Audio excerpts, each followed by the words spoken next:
pleasure to introduce KenWilund. He is our third faculty candidate for the Physical Activity and Nutrition position in the new Department of Nutritional Sciences. Ken has all of his education from the University of Maryland. He has a bachelor's degree in nutrition science. Then he got a master's degree, a master's of public management in environmental policy. And then he got a PhD in exercise physiology, all from the University of Maryland. He then went to Dallas, where he got his postdoctoral training in molecular genetics. And Ken is now an associate professor in the Department of Kinesiology and Community Health in the Division of Nutritional Sciences at the University of Illinois in Urbana-Champaign. Hearing your talk. Appreciate it. It's been a good visit so far. I look forward to meeting more of you guys as today and tomorrow progress. I'm going to be talking today about what has become almost the sole focus of my research life, which is working with hemodialysis patients. It's something I didn't do anything with a population I knew nothing about 7-8 years ago before I started working with them, and I've since become really captivated with this population, a lot of the problems they have. So today, for a lot of you who may not be all that familiar with the dialysis world and dialysis patients, I want to talk a little bit about what life is like for these guys, because they're in a world of hurt, a lot of them, and I don't think a lot of people really recognize all the problems they have. And really the reason I got into this as much as anything is I started reading exercise literature in this population and recognized there were so many problems with it. So I want to talk a little about the exercise literature and why the exercise training hasn't worked, in my opinion, better in this population. And then I'm going to talk a lot about the renal diet, and I say why I hate it, and I do mean I hate the renal diet. I don't like it at all. No. I want to do it. There's a lot of things I want to change about it, and I'm not alone in that. So I'll explain why that is. And then I'll explain really what my strategies are for improving the nutrition and physical activity behavior in this population, using some of my preliminary research data from an NIU-funded trial that I have, as well as talk about the future directions. So, renal failure, recognize we're not talking about patients with mild forms of kidney disease, chronic kidney disease. We're talking about, I'm going to be talking today about those with renal failure. So they have no kidney function or almost no kidney function, most of them. It's been described as this sort of vicious cycle of disease and disability. This is an incredibly busy slide, I recognize, but that's, in this case, with a purpose. These guys have a lot of problems, a lot of things going on. Malnutrition, inflammation, oxidative stress, uremic toxins, as well as other things, are some common risk factors that underlie the development of a lot of different comorbidities they have. They have cardiovascular disease. And they don't just have atherosclerosis, they have some very peculiar forms of cardiovascular disease that leads to vascular calcification. So it's calcification in the arteries, not just cholesterol deposits and lesions. It leads to left atrial stiffness, left ventricular hypertrophy, heart failure. These same risk factors also underlie the development of a lot of the renal osteodystrophy, renal bone problems that contribute to the development of calcification. You're leaching mineral from the bones, being deposited in soft tissues. You also have muscle wasting and functional declines. And you've got patients at the clinic that they don't necessarily, you're not seeing a lot of overtly wasted patients. Most of the patients you see, or a lot of the patients, are actually obese, but there's certainly a lot of sarcopenic obesity, so low muscle mass. The bottom line is these guys, with all these different comorbidities that are all interrelated, cause a lot of problems, of course.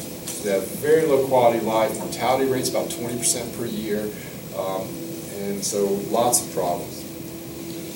The question I really have in my lab, just to kind of summarize what I do, is trying to figure out if this cycle of disease and disability can be inhibited by physical activity and exercise.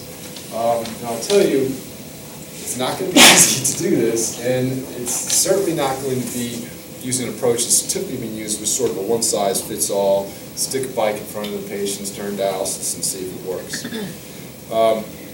Just kind of to reiterate some of these points, what does it mean for a patient who's on dialysis? What is their life like if you don't know? So these guys, because they don't have any renal function, they have to go in and get their blood processed through sort of an artificial kidney. Most of them use a process called hemodialysis. And This requires that they go to the clinic three times a week, generally for about 3 to 4 hours to get the blood drained, filtered, put back in them. Because they produce no urine, everything that they drink, everything they eat that has fluid in it stays in their body, unless they have some small residual renal function. So every other day, they're gaining 2 to 5 kilos, kilos of fluid, which is about 2 to 5 kilograms of body weight. And the process of dialysis is one of the processes, not just to clean the blood, but to get rid of the extra fluid, this ultrafiltration process.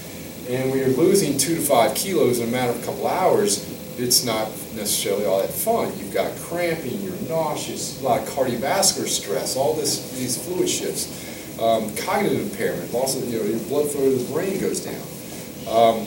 And a lot of the patients, I've got this picture of the sponge over here. A lot of these patients, they're like a sponge. They get all this water in them. You try to wring them out during dialysis, but they never really get dry, a lot of them. They don't remove enough fluid that to get them to the point where that a normal person is. So this excess fluid they walk around with causes cardiovascular dysfunction, left ventricular hypertrophy, heart failure. And you add all those problems on top of they have an extremely difficult diet regimen they're supposed to follow that includes your high protein requirement to help prevent the muscle wasting, low phosphorus to really relate to the bone problems they have to prevent hyperparathyroidism, which is causing a lot of the bone mineral metabolism problems, low potassium, low sodium, fluid restrictions. These are all related to some of the cardiovascular complications they have. Typical pill burden, these guys are prescribed about 20 pills per day, some a lot more than that, about 10 different medications, a lot of blood pressure medications, phosphate binders. Less than a quarter of them can return to work, they're too sick. And just so quality of life, obviously a problem, but also costs a lot. It costs about $80,000 a year to treat these guys. There's only about 400,000 of them in the United States that are on dialysis, but this is very expensive. About 8% of Medicare expenditures are spent on these 400,000 dialysis patients. So it's a huge problem. The treatment costs really related to the treatment itself, the dialysis, the drugs, hospitalization costs, and the like. So, primary question I had in my lab 6-7 years ago was whether or not we can do something about this just from the perspective of exercise. Can we significantly, not just on the margins, but can we really do something to benefit these guys through exercise? And I've been doing this long enough to know that using standard practices, which generally speaking the standard practice is to go to the clinic, you got this captive audience, stick a bike in front of them 3 days a week, and hope that you're going to cure all the cardiovascular problems, the muscle wasting, and the bone problems, and it's just not going to happen. They have tried resistance training here. If you see this, there's a guy during dialysis where he's doing a one-arm curl. He can't use the other arm because he's got an access, because his blood access is in it. So you can do some resistance training, but it's not very practical. So I just think some other approaches are going to be necessary, and we'll talk about that as we go. And just to demonstrate, I could go through a lot of literature, but just to demonstrate how sort of inefficient the exercise training protocols have been in this population. This is some data I'm just going to show you briefly from the largest, longest exercise training intervention that's been done to date in dialysis patients. It was a 6-month trial. We had 70 patients. They randomized in 3 different groups. One was intradialytic cycling. So they brought the bike to the patients and had them cycle for three days a week during treatment for up to 45 minutes per session at a relatively moderate intensity. They had a group that did home-based walking at about the same activity level, and then a control group. And the primary outcomes from this incredibly difficult to work with population, 6-month intervention, it was a complete failure. And this is not criticizing the author's paper. I think they did what a lot of other people have done, and they did it a lot better, but it still failed. No change in physical function. 6-minute walk test didn't improve. It's timed up and go, where you stand up in a chair and walk around a cone and measure performance didn't change. Self-reported physical function actually got worse. I have no idea why that would have happened, because that has not been our experience. That the self-reported function seems to be okay usually. But also the cardiovascular parameters. Central and peripheral blood pressure, no change. Arterial stiffness measured by a couple different techniques. Pulse wave velocity is the one that's kind of gold standard, where you look at the velocity of the pulse wave from your carotid to your femoral artery, and that did not change. The stiffer, the faster that transit time, the pulse wave, the stiffer your arteries. So that didn't change. So why do you have all these negative results? And there's this one little discussion section, one little sentence where they tried to quantify the amount of work that they'd done, and the average energy expenditure that the patients took during this exercise session was they were spending about 35 calories per session. So you've got arterial stiffness, cardiac, heart failure, you've got muscle wasting, all these problems. You're not going to cure this with this. It's almost insulting to think that you would. But that's generally what's happened with this population. And that's the exercise interventions that have been done. And there's some other, they have tried to do resistance training, and I'm not going to go through all these, but each of these trials listed here by some of the leaders in the field, they've had some inconsistent or null effects of resistance training and or endurance training on muscle function, strength, muscle mass. All these studies, very inconsistent findings, and some null, completely null. Data on cardiovascular outcomes also, arterial stiffness, and there's almost no data on that stuff except lowering blood pressure. So it doesn't work for almost any outcome that matters to the patient, physiological outcome. But despite all this negative data, I paint a pretty grim picture. Why am I still working with these guys? Because I know it can work. I've seen it work on an anecdotal basis, but so I know this can happen. And I encourage anybody to read this guy, Shad Ireland. There's his website here. This guy, at age 11, unfortunately developed kidney failure. 10 years later, he had 2 failed transplants later, down to 75 pounds. This guy is wasting. He's sitting around watching TV one day, just waiting to die. He was an alcoholic. And he became captivated watching triathlon on TV. And here he is today. The guy completed his first Ironman triathlon in 2004. He's completed several since then. He's on the speaking tour now. And you are not going to find a medication on the planet that would have done this for this guy. You're not going to find anything else. The guy completely changed, and it was nutritional effects as well.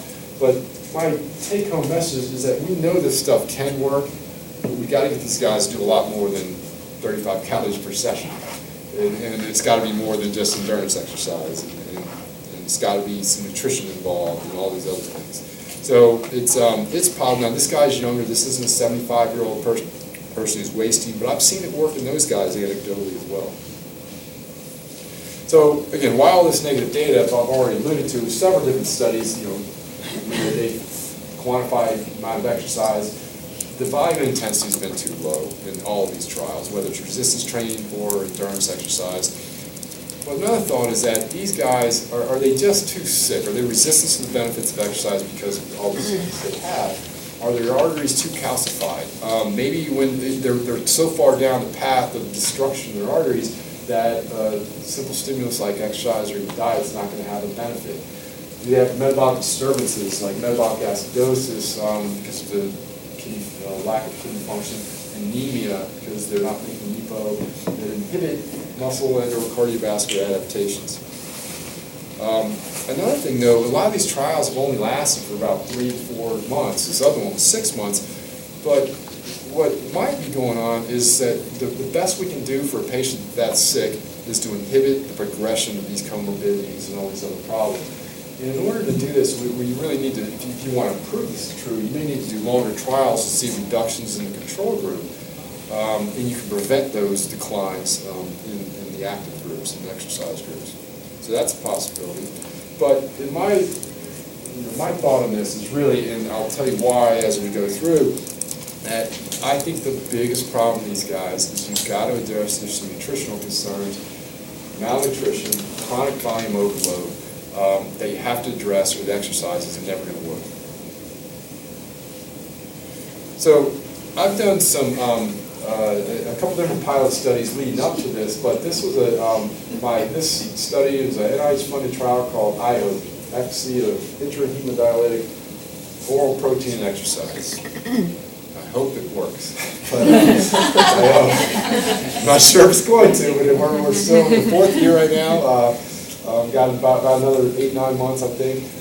This is my first attempt to try to address some of the previous concerns in the exercise literature. Where I basically, instead of just giving them exercise or just doing a nutritional intervention, I was really the first one to say a long-term combination of exercise, nutrition, and a longer intervention, which sounds kind of ridiculous that would have been the case, but I was the first one to put nutrition and exercise together in a long-term intervention and try to help these guys. And it's been a massive undertaking. My goal was to recruit about 150 HDs hemodialysis patients, randomize them to 3 groups for a year. Got a control group, a group that gets intradialysis. During dialysis, we give them a whey protein supplement that's been shown in other studies to improve serum albumin levels, which is a marker of nutritional status. But we didn't know if just giving protein would improve function, for instance. And then we had a group that intradialytic whey plus endurance exercise, which is cycling, again, not very intensely, but for about 45 minutes per session. So kind of similar to what that study that just showed you that failed, what they had done. But again, we're combining with the nutrition to support the benefits of the exercise, hopefully.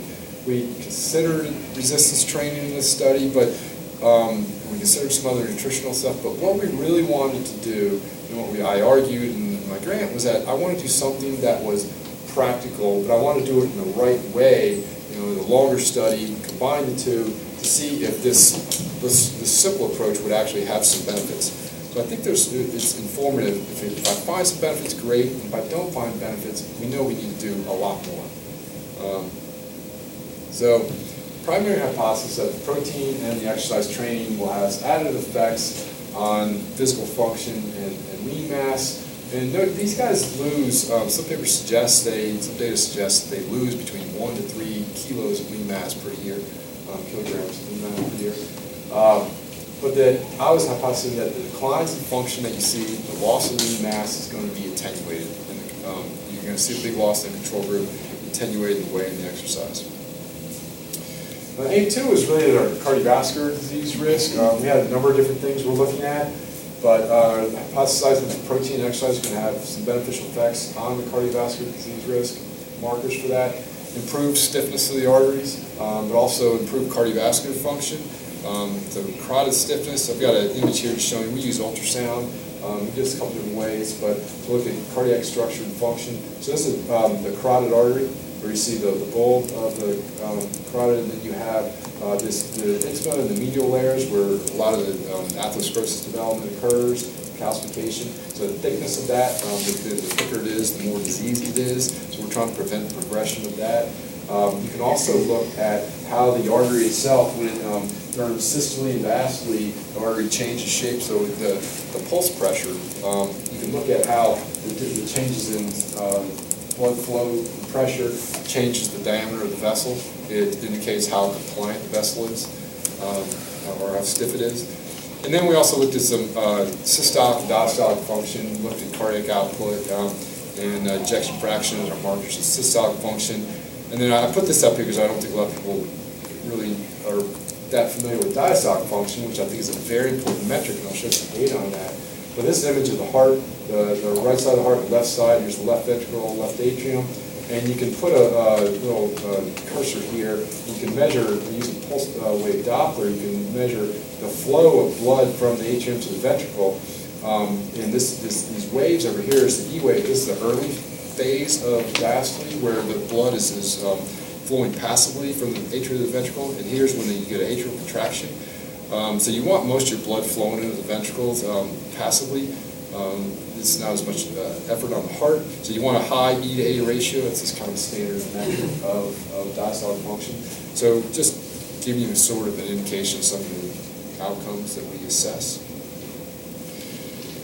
So I don't have any longitudinal data to show you from this trial because it's still still going on. They're like 4.5 years in. But we've learned a lot about what these patients are undergoing and what we want to do in the future, and that's being driven by just looking at the baseline cross-sectional data from this trial. So when you're looking at this, what have we learned?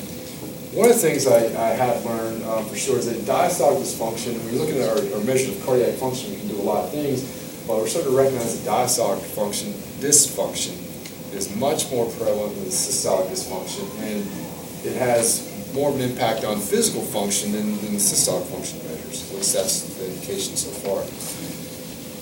Another thing we've learned from our measures of physical function, and well, not even that. We don't have to look very far at data. Our patients fall, and they fall all the time. And they fall, they break their hip, and they leave the study. So that's been a bigger problem. We knew that from the literature that was a problem, but it's been a bigger problem than we could imagine. And so we've got to do more to prevent falls in future studies. And the other thing that I definitely noticed from working with the patients, talking to them, they hate the renal diet way more than I do. They don't understand it, they can't follow it, they don't follow it. The dietitians spend about 5 minutes a month talking to them about it, which is not enough. And I think even if they knew more about it, it still wouldn't work because it's just not a very good diet. I think that one of the things that I've learned more than anything is that in order to really impact these guys' health, we've got to simplify the nutritional message that we give them, and then we've got to inundate them with it, or it's never going to matter what we tell them. So just getting back to some of this baseline data, I wanted to actually show you some of this. This is data looking at where we assessed left ventricular, this LVDD is left ventricular diastolic dysfunction versus left ventricular systolic dysfunction. So this is systolic function would be reductions in cardiac output, ejection fraction, whereas this is where you're looking at blood flow through the mitral valve, as well as the tissue, how that responds to that blood flow.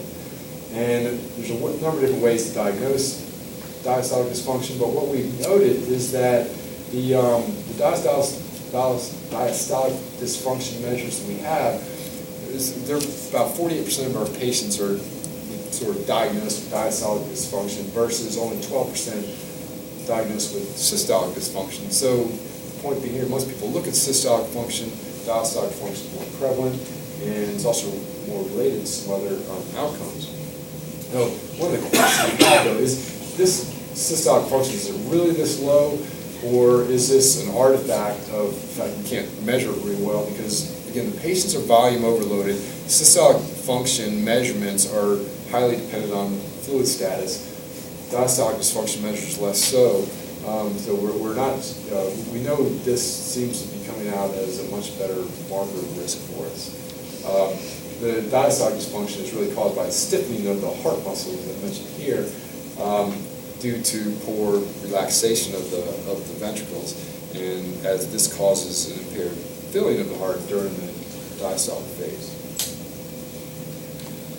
The other thing I mentioned is that the diastolic function measurements have been related to physical function, and this is the data showing this. We have here 4 different measures of physical function and strength. Shuttle walk test, where we just ask the patients to walk up and down at reversely faster speed on a 10-meter course. In the patients that we found had no diastolic dysfunction, they had a better time on the shuttle walk than those who had diastolic dysfunction. Gait speed, no dysfunction, they walk faster than those with diastolic dysfunction. And also the strength measures, leg extension, that's Biodex, looking at flexion and extension strength, whereas the guys with no dysfunction, they were stronger. And somewhat surprising, there was no difference in physical function, these markers, in the patients with and without systolic dysfunction. So again, it seems to be a more important metric. And what we don't know at this point is whether or not the diastolic dysfunction is modified by exercise. We'll be looking at that with our longitudinal data. So again, I mentioned these guys fall a lot and they get hurt a lot. In fact, in our iHope trial, we've lost multiple patients to falls. Some for a long time, some permanently, some just for a while. But this falls in line with it. We know the fall prevalence in dialysis patients is about 15 to 50% per year, depending on whose study you believe. So we know it's high. We know it's a major cause of hospitalizations. And if it's a major cause of hospitalizations, it's a major cause of the cost of the dialysis treatment. Most of them die of cardiovascular disease and go to the hospital for cardiovascular disease, but falls are not that far behind. Few studies have actually examined factors related to the fall risk in hemodialysis patients, and more importantly, what you can do about it. So we've conducted a series of observational studies basically on our baseline data, evaluating factors that may impact fall risk, including looking at gait dynamics, use a gait mat. Some of you may be familiar with these, is balance test, muscle strength, comorbid diseases, just looking to see diabetes with the neuropathy that's associated with that, so there could be plenty of role, as well as fall history. We just take fall history from our patients. And some of this data is kind of no kidding, but one reason they fall is they have very poor balance. But nobody's ever actually shown that. We've got some data, but this is kind of interesting just to look at visually. But this was a age-matched control participant compared to a dialysis patient. Look at the center of pressure. They stand on a force platform. Look at how they kind of sway and where the center of pressure is. And this is under two different, under no stimulus, as well as where you ask them questions and ask them to recite, fruits and vegetables, or it's kind of funny, but you just want them to think. You want to challenge them. And what you find is, so the control participant, the dark lines here are just where they're standing there, and they stand there for 30 seconds or whatever, and then you ask them questions, they start to sway a little bit. We've got people, make sure they don't fall, but then look at the dialysis patient. I mean, they're a mess if they, just standing there, they can't stand there. And then you ask them fruits and vegetables, they just fall down. Basically, you're waiting for them to fall. And we've got two big power lifters on each side of some of these guys. So you can see the balance is really poor. Not surprising, it's contributing, I'm sure, to why they fall. We actually did, and this is very small n's, notice, but we have noted in our dialysis patients group that we tracked for a little bit of time, that those who fell in a certain time period versus non-fallers, only 1624, but we're just trying to get some pilot data to really characterize this better. But what we noticed, compared to the non-fallers, the fallers, they swayed more, so their balance is poor. Mobility, their shuttle walk time and gait speed and their up and go tests, and their stride length was shorter. Their delta support, which is the time that they spend while with 2 feet on the ground while they're walking, was longer. Muscle strength, weaker. So, nothing that outrageous, but again, it was an initial characterization study. These are things we can potentially intervene on with things other than intradialytic cycling. One of the really surprising things that kind of came out of this was that 80% of our fallers fell more than once in a year, and this is as opposed to about 10% of older adults. So once they start falling, they're eventually going to break something if they don't break it the first time. So the take-home message from this set of data is that the exercise as well as the dietary interventions I specifically target strength, balance, fall risk. These are what's needed more so than the endurance exercise that has typically been done, and even what we're doing in our IO trial. Interdialytic cycling is going to have some benefits, cardiovascular benefits. If it's a part of a bigger plan, but in and of itself, it's likely to do little to reduce fall risk. It's not going to impact strength, balance, things like proprioception, where you are, recognizing where you are in space. Cognitive function is another component of falling that obviously the interdialytic cycling is not going to have enough of an impact on cognitive function, even though we know exercise does do that to some extent. Not the limited amount of exercise they're doing, I wouldn't imagine would have much of an effect. So this is my favorite story from, who was I telling this to? I told somebody this morning. But this experience I had with a patient in Chicago who was one of our IHO participants changed all my thinking about what we're doing. This is about, unfortunately, this is 2 years into my NIH trial. There's a patient, nicknamed DJ here, that I had an interesting experience with, a very interesting learning experience. 35-year-old African-American male, sedentary, obese, hypertensive, diabetic, which is, that's probably characteristic of almost 90% of my patients. But DJ was randomized to our protein and exercise group in our big clinical trial. But he was horribly non-compliant with the exercise in particular. He did okay with the protein, but not the exercise. he came in one day.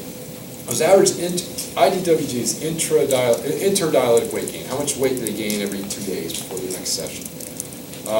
Typically it was about 5 kilos. He's a big kid. Came in one day 15 kilos over. So it was a long weekend. He gained about 35 pounds. And this is all fluid, right? And you're not putting on any kind of fat mass in that, nothing more than negligible. But so how did this happen?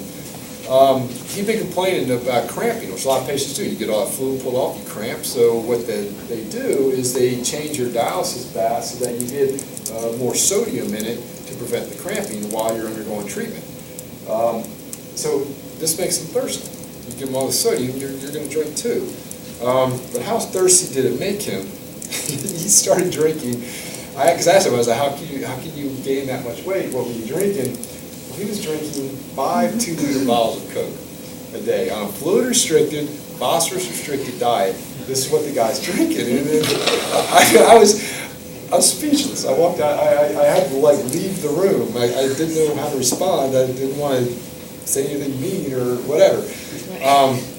But I knew at this point I had no chance with this guy. I can stick a bike for him all day. I give him a little bit of protein. I'm done.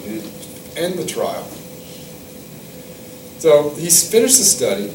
The guy had 0 benefits, of course. We took the bike away. He got lonely. He liked our little undergrads that came with him on the bike. And, so 2 weeks later, he started missing us a little bit. He missed the interaction as much as anything. So part of this certainly is a behavioral component to this. But he started, depression, anxiety, all these things play a role here, these interactions. He started cycling all of a sudden out of nowhere. We couldn't get the guy to cycle. He finishes the study. He started cycling 1 to 2 hours a day. And also we started talking about this whole fluid issue, and he started listening all of a sudden. I don't know why. Well, I know why, because he wanted to get on a transplant list. And we started talking to him about the motivation for that. So he quit eating fast food. We finally convinced him. It took us a year, but we finally convinced him. He adopted a low-sodium diet. He lost 40 pounds and got a transplant. And DJ is contributing to the negative data from my trial. A tremendous success story, in my opinion. We've had several of these, but they've been few and far between. So my point, I know this stuff can work. It's not just Shad Ireland. It's some really bad off patients from inner city Chicago as well. But the lesson I learned, if we can't control these guys' diet, exercise has no chance. It's 0. The fluid overloaded patients are not going to improve with exercise. Malnourished patients are not going to improve with exercise. This guy wasn't malnourished, he was fluid overloaded, but the same principle applies to the malnourished guys. So, I want to transition over more into the dietary stuff, and I said I hate the renal diet. I'm going to explain why. So again, these guys are high protein, low phosphorus, low potassium, low sodium, which I agree with, and fluid restricted diet. So basically what happens to these guys here, we restrict whole grains, we restrict beans, legumes, nuts, fruits and vegetables because they have high phosphorus and high potassium, which relates to bone, mineral disorders, as well as some cardiovascular problems. So they become very confused about what they've been told, they think they know what to eat for a healthy diet, but you got to flip it upside down. So instead, they eat this, which is virtually nothing. They start becoming malnourished, and they end up like this, sarcopenic or wasted, or some combination of these things. Or they just say, the heck with it all. I'm not listening to you anymore. I'm going to eat whatever I want. I'm going to have this miserable existence. I need a lot of protein anyway, so I'm going to eat a bunch of garbage that inevitably, it's going to have high sodium, so they're going to be fluid overloaded. It's going to have a lot of phosphorus additives, which I'll get into that more in a minute. And as a result, the sodium in particular, they end up like this. This was my cartoon version of DJ. So that's why I hate the renal diet, because it just confuses the tar out of these guys, and it's just not a good diet.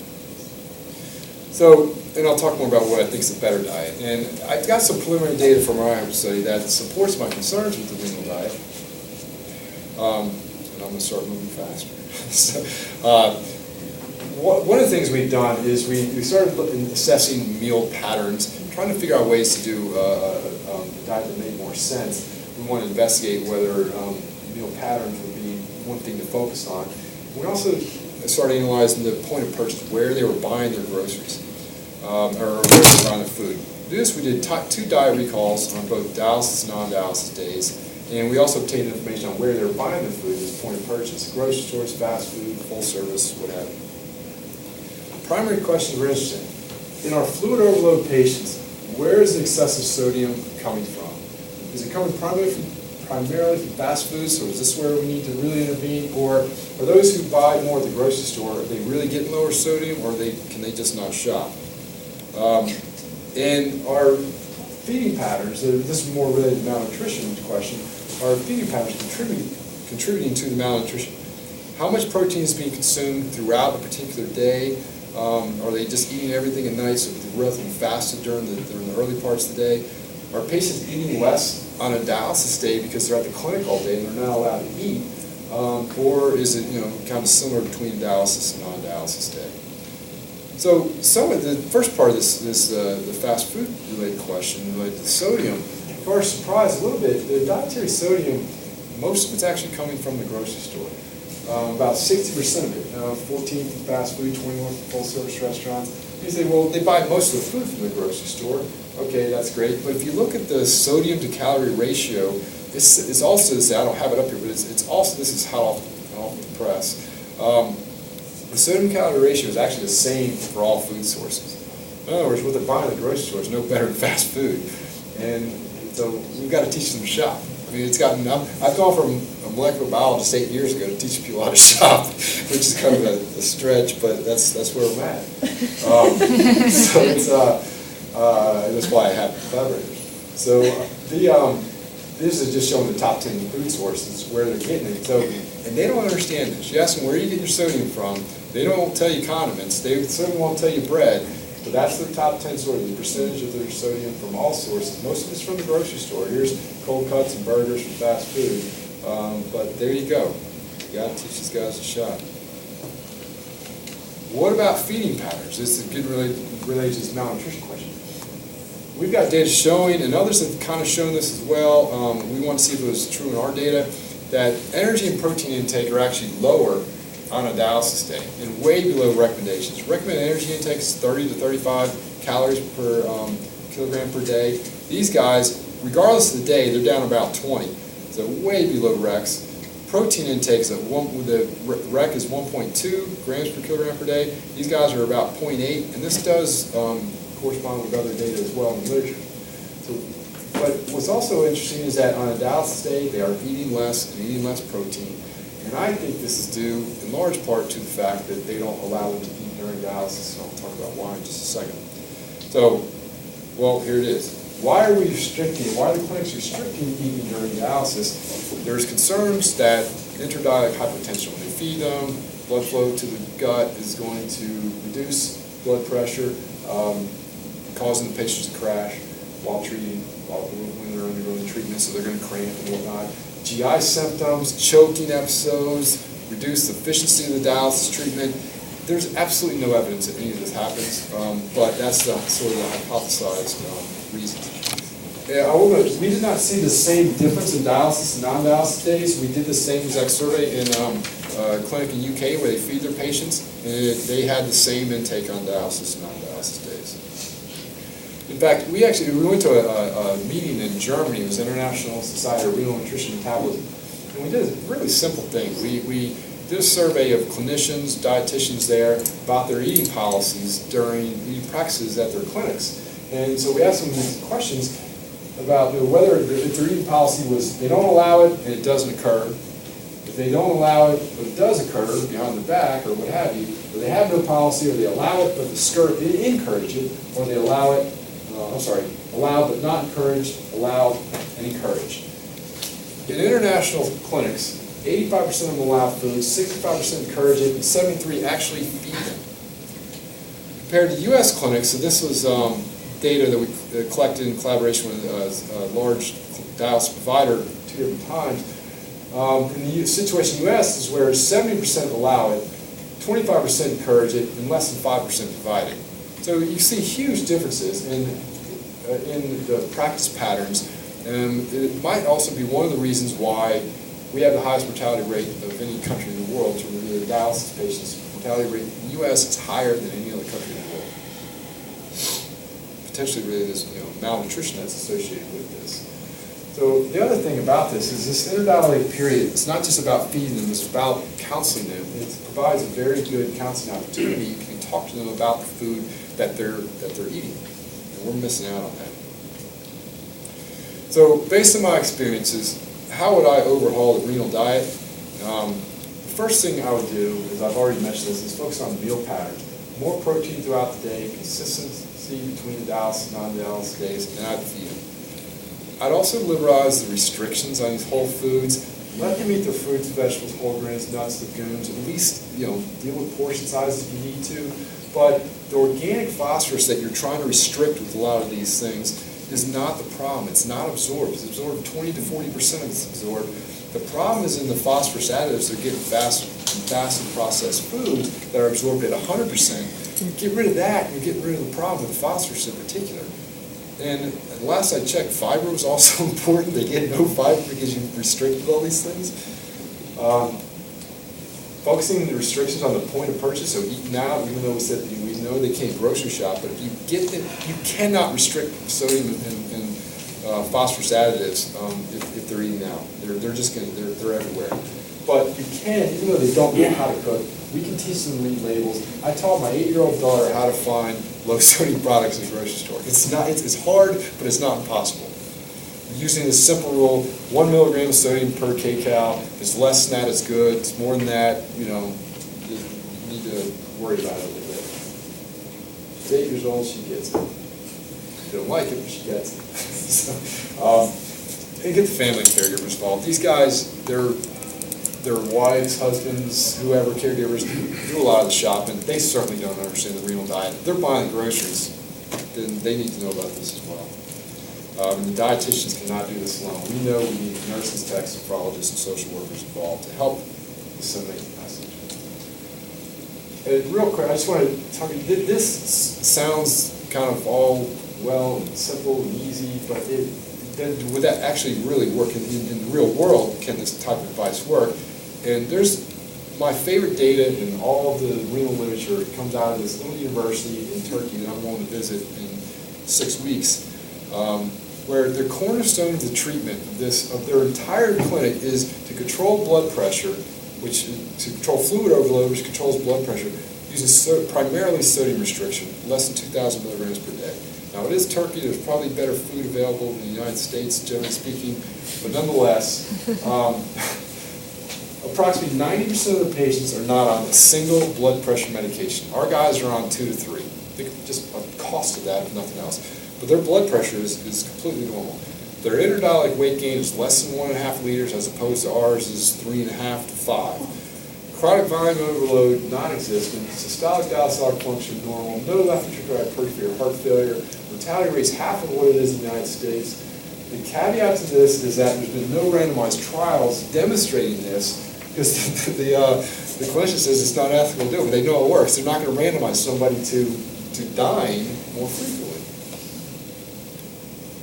So how do they do this? They do this not by a dietitian talking to them for 5 minutes at the end of the month like we do in the U.S. They just inundate them with this information. The RD, the doctors, the nurses, the techs, family members, the bus driver tells them, I'm not taking you to McDonald's or whatever their version of that is. So as opposed to the situation in the U.S. where it's just the patient talking to the RD for a few minutes a month. So real quick, I can go through my plans, comprehensive plan that I've come up with to try to address this issue. And I'm calling this the Hemodialysis Lifestyle Intervention Trial. The objective of this trial is to develop a more comprehensive and sustainable approach to changing physical activity and nutrition behavior in this population. It's not going to be easy, but what we're trying to do is we're going to randomize patients to a 1-year intervention, usual care control, or what we're terming lifestyle interventionist group. And without going into all the details of this is a very comprehensive social cognitive theory-based lifestyle intervention where we are going to be looking at things, we're trying to improve self-efficacy, their confidence in their ability to exercise or to eat a low phosphorus or low sodium diet, using self-regulatory strategies. These are going to be big components of this multifactorial intervention. And the patients themselves, instead of, again, just sticking a bite in front of them or telling them not to eat bananas, patients are going to help guide the goals the patients want to focus on. Physical activity or nutrition goals. What are they? It's not a one-size-fits-all approach. And just to real briefly talk about the exercise intervention, we're going to have a social cognitive theory trained physiotherapist who's going to be this lifestyle interventionist that's going to implement the program. Interdialytic cycling will be a component of it, but we know a lot of patients hate it, so we're giving some choices. But we're really going to focus on physical activity and exercise outside the clinic, at-home exercise, community opportunities programs, basically give them a personal trainer of sorts to help them learn how to be more active. And fall prevention is going to be a big focus. They're so nervous about falling that they don't exercise. That's a big problem. And just real quick, the nutritional intervention. This intervention is going to work with the patients as well as the clinic RD. Certainly is going to be heavily involved to identify nutrition knowledge, goals, barriers, these social cognitive theory-based components. The approach is going to focus on a very simple nutrition message, feeding patterns, what are they eating throughout the day, dialysis versus non-dialysis days, making sure they're eating enough on their dialysis days in particular. Less fast and processed food, tips on grocery shopping, label reading. But also, this is not going to be one person doing this. The clinic staff were basically training the nurses, the techs, to get involved in this process. There's something called Fresenius, the largest dialysis provider in the world, has these tech talking points that teach the staff how to talk to the patients about nutrition. They're never utilized. Most of them have never even heard of it. They're actually pretty good. And we're going to liberalize the diet in conjunction with the blessing of the dietitians, relax the restriction of the whole foods that are based on these phosphorus and potassium restrictions. The summary of this program really is that we're just trying to provide a more simple message, consistently provided to the patients, to try to get rid of the really bad stuff, not get rid of the whole grains, the nuts and things like that, the fruits and vegetables. So the primary secondary outcomes that we're interested in really is markers of physical function, frailty, and fall risk. We're also interested in obviously markers of nutritional status and behavior. Really working on the sodium restriction in particular is going to be important for volume overload, meal distribution to deal with the malnutrition issues and the food frequency of how often they eat at fast food. Secondary outcomes, we're doing some, bringing some equipment to the clinic to do some cardiovascular function measurements on them, some nutritional markers, serum albumin, phosphorus, potassium, self-efficacy, dialysis compliance. If they can't get them to go to the clinic, then they're never going to get better. And our long-term goal, and this is the crux of it, our focus has got to be on reducing hospitalizations, because that's where the money is being spent by Medicare. I think this alone, there's some costs associated with this. We're putting this intervention in this clinic. Somebody's got to pay for that. But if we can reduce hospitalizations, then we can get at this. And I'm not going to go into the preliminary results because we're out of time, but just to summarize, we've seen some benefit, but it's not enough. We only had 2 or 3 patients go through it. Recent randomized trials in these dialysis patients have been incredibly disappointing. They're giving up on exercise. Interdialytic cycling is fine, but it's not enough. We've got to address these nutritional concerns. Restricting whole foods is a bad idea. Concentrating on fast food and processed food is a much better idea. The protein calorie intake has got to increase, and it's got to be sufficient to support the exercise or the exercise never work. Got to deal with the eating patterns. And these changes are going to require culture shift at the clinic. It's not going to happen in our current practices, and we're designing a protocol to do that. And I'll say this is a long way from where I was a couple of years ago, but I love the stuff that we're doing. I love working with patients. I've seen it matter, and that's why I'm going to continue down this line. So that's all I have. I just want to acknowledge that we've got a big lab group in Illinois and a lot of good collaborators at UIC, and got some good funding from NIH and the Renal Research Institute, which has 2 clinics here in Ann Arbor. That's one of the reasons I'm really interested in coming here. And with that, I will end and take your questions.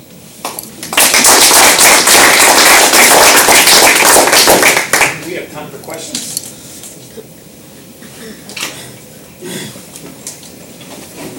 Go ahead. I have a bunch, but so one is there's statistics about relative death rates and how well they do in Turkey and things like that. Is it true that the selectivity of people who get dialyzed in Turkey versus who get dialyzed in the U.S. are quite different? Much higher functional capacity when they come in. They're younger. Younger, comorbid conditions are higher. So how does that, in your study, you're selecting a group of patients who obviously are willing to participate. My guess is they're going to be younger than the average group of hemodialysis patients. So how are you going to? Do you think that, let's say you get some positive results from this study that you're going on? Do you think it's going to be generalizable to a larger population, given the highly selective nature, probably, of who's enrolling to you? No, and that's an excellent question, and you're absolutely dead on everything you said. Turkey's healthier, their population healthier, they're younger, and all that applies. Our patients, we are selecting, so in terms of how it relates to that, we would probably have a similar population just based on the selection bias. But the approach we're using in this, what we really want to do long term, is randomize entire clinics to this interventionist or not. And in that way, there would be a sort of an intent to treat principle. So we want to look at outcomes in the clinics that had access to this individual. And so whether or not the individual patients at the clinic participated, and to what extent they all participated, would wash out, because they would, we would see little benefit if they didn't participate clearly. We'd see more benefit if they did, but we'd capture. So we're trying to assess the efficacy of adding this interventionist for the entire clinic. How can we drive hospitalizations at the entire clinic down, and is it only going to be relevant for those that are more robust, or are we going to be able to intervene? Are they going to, the weaker, sicker ones going to allow us to intervene? And is it going to be just as beneficial? So that's our approach, and absolutely, you're right, that's our approach, though, long term. Short term is going to be a little more difficult to do that, because we have pilot funding, $80,000 to do this. We can't randomize clinics, we don't have enough money. So I want to reiterate Chuck's comment, just to add to that. So I'm struck that I think end-stage renal disease on dialysis, they probably are not a homogeneous group. They're probably heterogeneous in terms of the etiology, particularly like diabetes and a lot of comorbidities. And the comorbidities probably drive a lot of what you're going to see and what you're going to be able to do. And the fact that you're customizing and taking it home, I think that's good. One of the concerns I have is that this comorbidity leads to other sort of specific impairments that you're finding in sick old people fall down. And so one of the pieces there, aside from all the things you're covering, cognition is going to drive, I think, a lot of your success in not just recruitment, but how well your intervention will work. And so understanding caregiver and caregiver support issues and how you're going to help with support with your behavioral strategy, I think is going to be really important. One other quick thing. There's a large-scale randomized controlled trial to reduce fall injury. The National Institute of Aging and PCORI have sponsored. University of Michigan is actually at the site. So there are really well-developed protocols now, evidence-based, for how to reduce falls. So I would encourage you, if you're going to do a kind of a thoughtful fall prevention or fall risk reduction program, that data is available. A lot of it's being pushed out in communities, and it's thought to be sustainable and disseminable. Yes, that OTAGA exercise program. OTAGA is one of the exercises. So of the ones that CDC has indicated is probably the best are dynamic-based balance programs, which includes OTAGA and Tai Chi. But there's all these other things like vitamin D and how you cycle people through PT and OT. And some of these people are going to be in physical therapy and OT because that's how sick they are. Sure. Unless they wind up not participating. So there's a lot of these pieces that I think are useful that would help you. No, I couldn't agree more. Absolutely. Hi. I have a couple of questions and a comment. My one question is, where did you get the 1.2 protein, grams per kg protein for dialysis patients, when that's probably enough for an Olympic athlete? That's the Kadoki recommendations, 1 point. So it's the Kidney Disease Outcome Quality Initiative. They defined 1.2, and that's other Europe. I think it's at 1.1, but it's 1.0 in Europe. For dialysis patients. Yeah. For all, is it one? Okay. Yeah, it's 1 point. But that's a different issue, because then people feel in this case that they have to get more protein, and then they're turning to animal sources. Yes. They think they have to Which are get high in that. phosphorus. And Yeah. And I would suggest